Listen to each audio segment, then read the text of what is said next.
given the vagaries of the judicial system, which is so incredibly capricious and arbitrary, and here in big parentheses, bear with me, hearing this morning that the Supreme Court is hearing arguments about should 14-year-old children, and I am going to use the word children, should 14-year-old children receive a sentence of life without possibility of parole.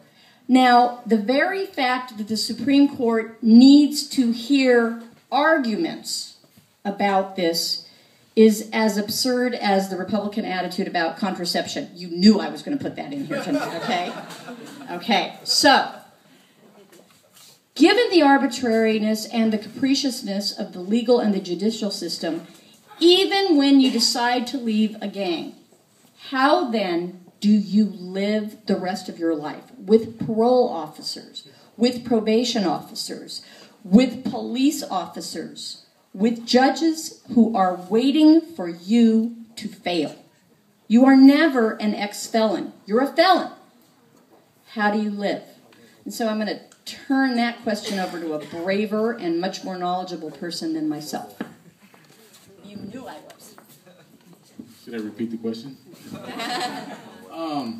First, I want to thank you for what you do. And that's on behalf of a lot of guys that never even tried to appeal their cases. And I actually lived amongst them when I was in prison. And I just thought about a guy when you said working on appeals. He was 18 years old, couldn't afford an appeals attorney, and he threw it away. He said, I'll just do life. And that's what he's doing today. And it's because he strongly believed that he didn't have a chance. You know, it's his word against the cops. It's his word against the system, the DA, whatever. How do you get back in and accept the community as it is, right? Because that's what it is. The police, the DA, the judges, the laws. For me, and I only speak for myself, there's this thing called restorative justice. And restorative justice works on the individual.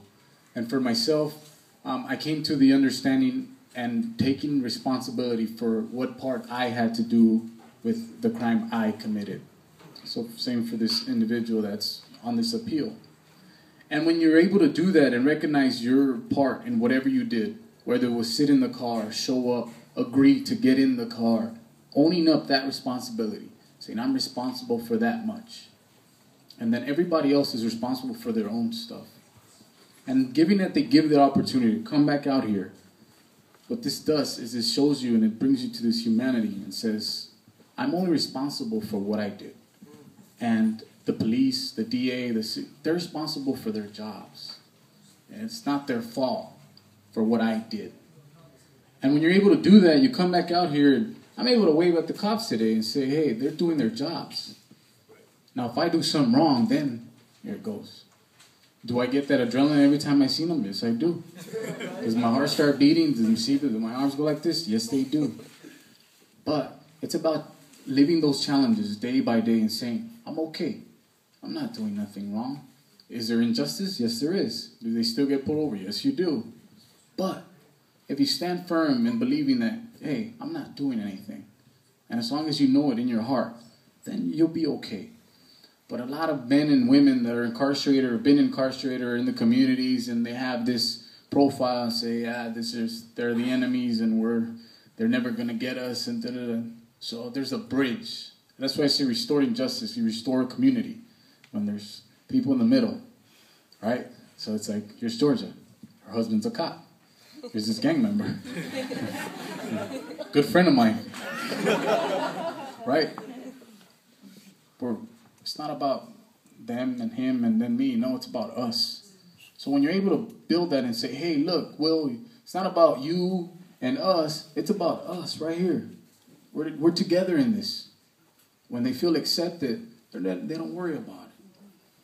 And when you're not doing anything wrong, what do you got to worry about? I just worry about crossing red lights just like you guys do. Following the laws just like you guys do. Same thing. But it's giving them that sense of feeling. I mean, is there going to be cops that are going to be cops? And like she said earlier, they're gang members with badges. Yeah, you can believe that. But gang members are gang members too. at the end, we're human beings, and it's about giving them that much. It's saying, hey, look, you're a human being. And you'll find some good ones. You'll find some good attorneys. You'll find some good parole officers. You'll find some good... But at the end of it all, they're all human beings. And it's about finding them. By the way, and Thea Virgie, 1 minute, I'm going to give you a caveat here. My husband, as of this April, has been retired for 5 years. So he's LAPD in recovery, as I like to say at our house. so great. When I turned 50, as my 50th birthday gift, he registered Democrat. So believe me, there's the love of my life. Thea Virgie.